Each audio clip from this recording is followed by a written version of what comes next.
Apple introduced the iPhone XR last year, it's kind of an interesting proposition. It had specs that matched the flagship in a lot of ways, but it took out some stuff I think Apple presumed weren't of paramount importance to people. So the OLED display and the second camera. And it turns out Apple was right. The iPhone XR in very short order was the best-selling iPhone in Apple's lineup. And they're sticking with the formula of if it ain't broke, don't fix it. So in comes the iPhone 11. And the iPhone 11, it's a newer phone. It's clearly superior to the XR in almost every way. And Apple's continuing to sell the XR now at a discount. So the difference between those two phones is $100. So the question that I want to try to answer is it worth that $100? If you're in the market to get a new phone right now, which one should you buy? And if you have an iPhone XR, is that worth the upgrade? Let's find out.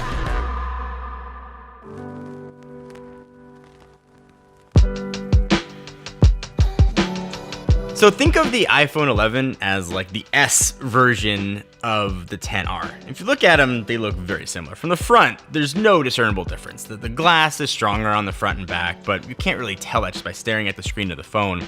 Flip it over though, you've got different colors available now. The Apple logo's moved to the middle, and there's that second wide angle camera. But for most of the phones, they are pretty identical. It's the same resolution, 6.1 inch liquid retina display. It's LCD, and Apple does a great job with LCD. It's one of the best LCD panels out there. There's still probably a little bit of a stigma around having an LCD versus an OLED, but it's only by like the tech elite that would care. A lot of folks that I know and trust that have access to every phone out there chose to use a XR. The 11's got some other stuff too under the hood. It's got support for spatial audio and Dolby Atmos support. I can't tell how good these speakers are. It sure doesn't sound like surround sound to me, but I will say the speakers on the 11 are noticeably louder than they are on the XR. So if you're a speakerphone person, then you're going to, enjoy what's on the 11, I think a little bit more.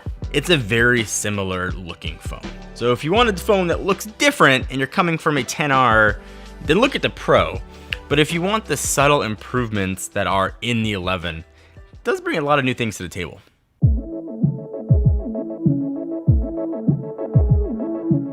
So obviously the biggest change, the biggest update, the most hyped feature of the iPhone 11, slow fees. Which I will never mention again. So cameras. The iPhone 11 is mostly about the cameras and the improvements you get when hardware and software kind of match together. So the big difference is going from a single 12 megapixel wide angle sensor to two sensors, that same 12 megapixel wide, but now another 12 megapixel ultra wide sensor. The front facing camera on the iPhone XR, I think, was one of the worst features about the phone. It was 7 megapixels, it just didn't look that good.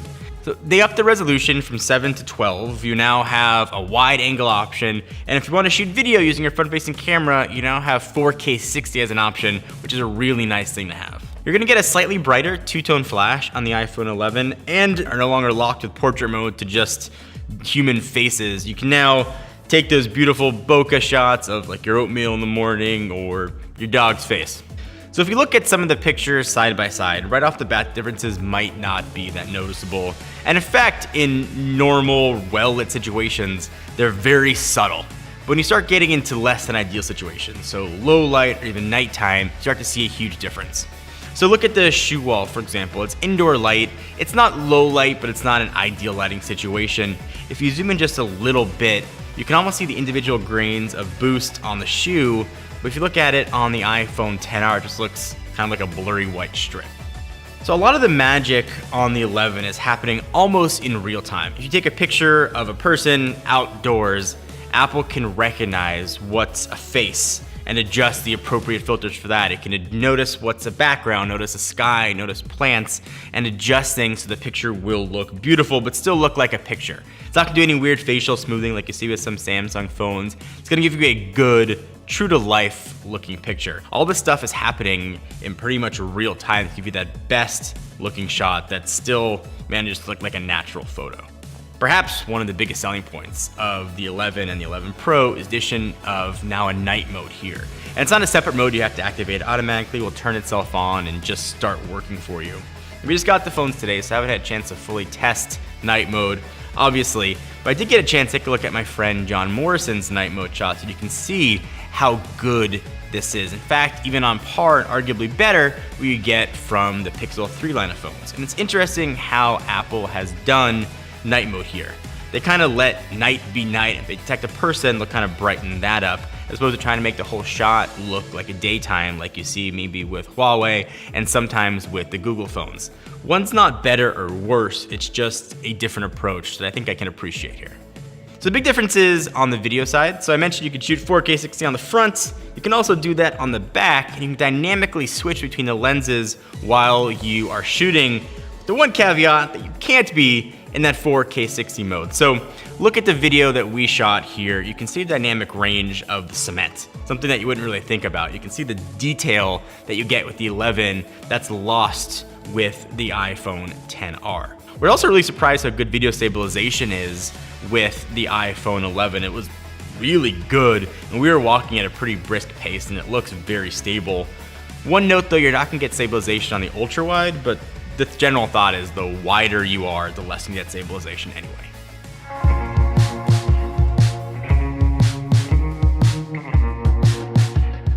So obviously camera is the big story here, but there's some other things that are also obviously different between the two phones. First, battery life. You will get an hour extra time, and that's video watching time on the 11 versus the XR. You're gonna get the A13 Bionic in here, which you're not gonna notice much of a difference now, but if you plan on keeping your phone for 2 to 3 years, that last year and a half, when you'll see the big difference between that processor jump.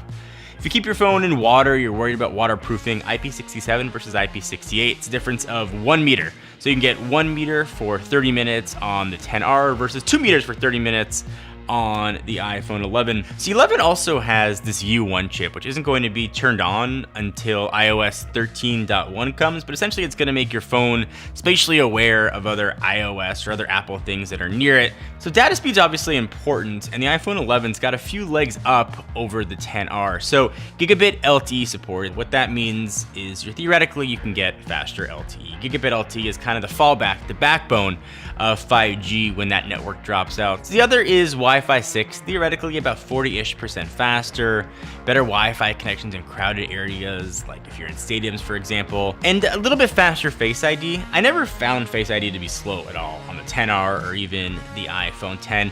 It is a little bit quicker here, and you get some wider angles. You still can't put it flat and kind of look at the phone, but anything that improves sort of the security of your phone, I'm all for, and anything that improves the speed is also a positive. Definitely not a reason alone to get the iPhone 11, but a nice little side effect if you decide to spend the money.